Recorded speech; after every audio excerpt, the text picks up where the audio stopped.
আমরা আজকে বিকাল ৩টায় যমুনা অভিমুখে পদযাত্রা করব। আমাদের মেইন উদ্দেশ্য হচ্ছে মাননীয় প্রধান উপদেষ্টা মহোদয়ের সাথে দেখা করা।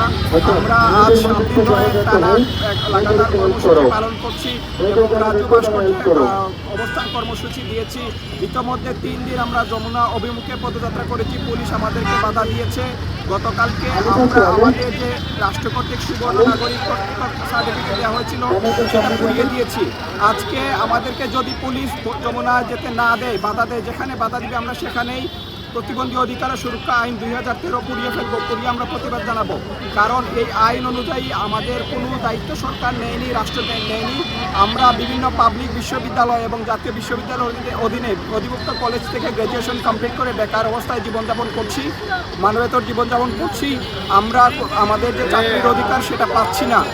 আমরা 5টি দাবিকে সামনে রেখে আমাদের আন্দোলন চালিয়ে যাচ্ছি। মাননীয় প্রধান উপদেষ্টার কাছে আমাদের দাবিগুলি হচ্ছে, আমাদের প্রথম দাবি হচ্ছে প্রধান উপদেষ্টার নির্বাহী আদেশে গ্র্যাজুয়েট প্রতিবন্ধীদের প্রতিবন্ধিতার ধরন অনুযায়ী কর্মসংস্থানের সুযোগ প্রদান করতে হবে এবং প্রতি 2 বছর অন্তর অন্তর বিশেষ সার্কুলারের মাধ্যমে প্রতিবন্ধী ব্যক্তিদের কর্মসংস্থানের সুযোগ প্রদান করতে হবে।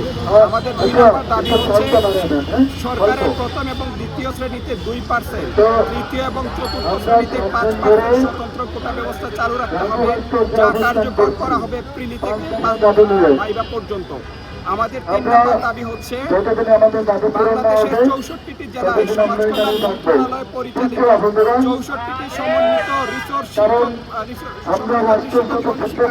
রয়েছে, যার 64টি রিসোর্স প্রোগ্রামের 60টার এবং বাংলাদেশের 5টি বিভাগের 5টি পিএইচডি সেন্টার রয়েছে, যেখানে অনেকগুলো শিক্ষকের পদ খালি রয়েছে। এই প্রত্যেকটি যেহেতু এখানে ব্রেন পদ্ধতিতে পাঠদান করা হয়, দৃষ্টি প্রতিবন্ধী ছাড়া আর কেউ পারে না, এই প্রত্যেকটি শূন্য পদ দৃষ্টি প্রতিবন্ধীদের দ্বারাই পূরণ করতে হবে। আমাদের 4 নম্বর দাবি হচ্ছে শ্রুতি লেখক নীতিমালা পরিবর্তন করে পরীক্ষার্থী যে নিজের শ্রুতি লেখকটিকে বাছাই করতে পারে সেই নীতিমালা প্রণয়ন করতে হবে। আমাদের 5 নম্বর দাবি হচ্ছে আমাদের চাকরির বয়সীমা আগে 32 বছর ছিল, এখন যেহেতু সাধারণত 32 বছর করা হয়েছে, আমাদের 35 বছর করতে হবে। এই 5টি দাবি নিয়ে আমরা যমুনা অভিমুখে পদযাত্রা করব। আমাদের উদ্দেশ্য হচ্ছে মাননীয় প্রধান উপদেষ্টা মহোদয়ের সাথে দেখা করা।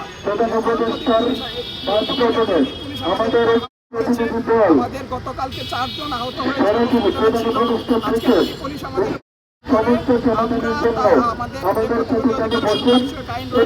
সেটি পুড়িয়ে আমরা প্রতিবাদ জানাবো।